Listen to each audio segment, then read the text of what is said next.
সোদপুর নাটাগড় মহেন্দ্রনগরে বৃদ্ধ দম্পতির রহস্যজনক ঝুলন্ত মৃতদেহ উদ্ধার করল ঘোলা থানার পুলিশ।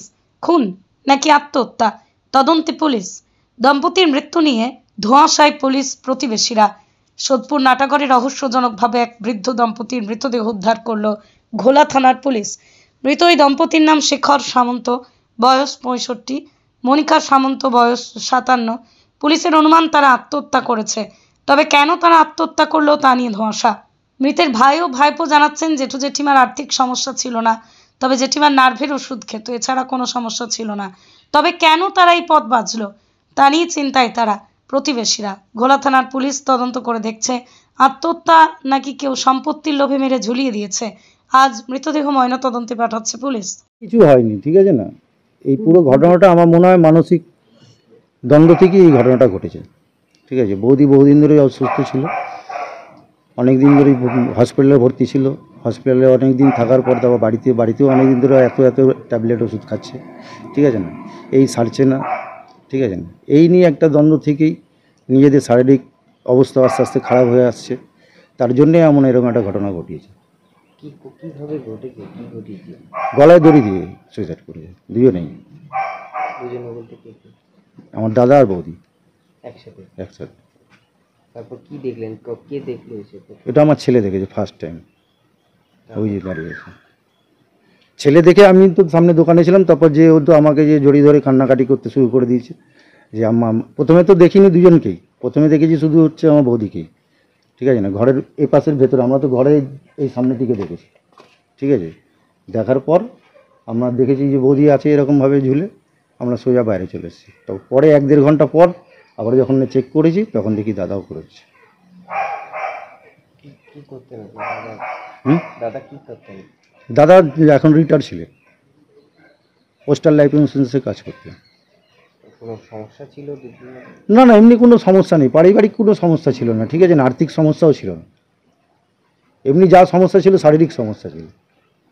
কালকে আমি বাইরে ছিলাম, পড়ার জন্য বাইরে বেরিয়েছিলাম। তো দিদি আমাকে কল করার পর বলে যে জেঠু আম্মা কল ধরছে না। তো সেই সময় আমি বাড়িতে আসি, এসে আমি বাড়িও ঢুকিনি, সাইকেলটা এখানে রেখে ভেতরে ঢুকি। একদম সব অন্ধকারই ছিল। নিজে ফ্ল্যাশ জ্বালিয়ে ঢোকার পরই এই ঘরটা সামনেই দেখতে পাই আম্মা আছে। তো তারপরেই আমি ঝুলন্ত অবস্থায় ছিল। তখন কটা বাজে তুমি দেখলে যে এই ঘটনাটা ঘটেছে? আমাকে দিদি ওই ফোন করেছিল 8:30। আমি বাড়ি এসে তো আমি আর অত কিছু দেখতে পাইনি, হয়তো এটা 9:15 কি 9টা এরকম সামথিং হবে। এবার ঠিক জানি না, ওই মুহূর্তে জানি না। গতকাল দরজা আটকানো ছিল? না, কোনো দরজা আটকানো ছিল না, এইটাও ভেজানো ছিল। আর যেই ঘরে হয়েছে সেই ঘরের দরজা ভেজানো ছিল না, খোলাই ছিল, হাট করে খোলা ছিল। ঘটনাটা ঘটেছে তখন কেউ ছিল না বাড়িতে? না, কেউ ছিল না। কালকে যেহেতু একটা অনুষ্ঠান হয়েছিল, তো তারপরে দেখার পর তো তখন শুধু আম্মাকে দেখতে পাই। তো তারপরে বাবাকে ডাকি ছোটাছুটি করে, তারপর বাবার সাথে বাবা দেখে। তারপর অনেক পরে গিয়ে জেঠুর ঝুলন্ত দেহ দেখতে পাই। কি কারণে হয়েছে এবং কিছু জানতে পেরেছো? কি কারণ ছিল? কিছু কারণ না, আম্মা মেডিসিন খেত, নার্ভের রোগ ছিল। হ্যাঁ, নার্ভের রোগ ছিল, মেডিসিন খেত। জেঠুরটা তো বলতে পারছি না, শুধু আম্মা জানতাম যে একটুখানি নার্ভের রোগী ছিল। জেঠুরটা আমরা নিজেরাও জানি না কেন। এরকম একটা মর্মান্তিক ঘটনা হয়েছে পরিবারে, এরকম কি আন্দাজ করতে যে এরকম কেন হতে পারে? কারণটা কি? অন্য কারণ থাকতে পারে? না, সেরকম তো আমার মাথায় সেরকম আসছে না। অনেকদিন ধরে হয়তো অনেক কিছু ভাবনা চিন্তা, মানসিক রোগটাই তো, সেই বুঝে হয়তো কিছু হয়েছে। আমি ঠিক এটা বলতে পারবো না, যে করেছে তার উপর। তোমার নাম? আমার নাম সৃজন সামন্ত।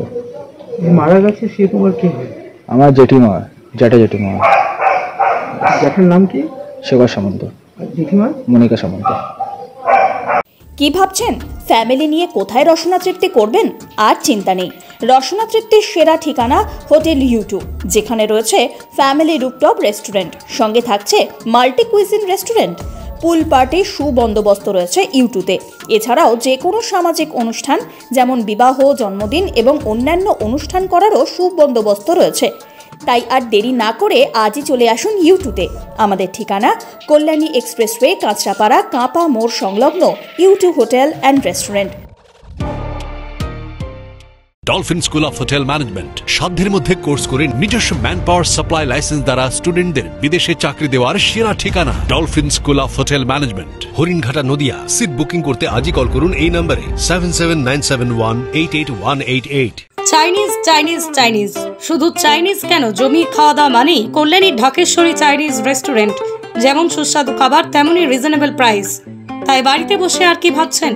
এই রেস্টুরেন্টের খাবার এখনো টেস্ট না করে থাকলে আজই চলে আসুন মাল্টি কুইজিন এই রেস্টুরেন্টে, আর তাদের পরিষেবা আপনাদের মন জয় করবেই।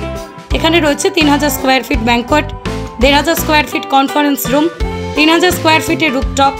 সুন্দর পরিবেশে পরিবার প্রিয়জন নিয়ে সময় কাটানো কিংবা পার্টি, সব রকম ব্যবস্থাই রয়েছে এখানে। আমাদের ঠিকানা কল্যাণী B/9 CA, কল্যাণী, নদিয়া।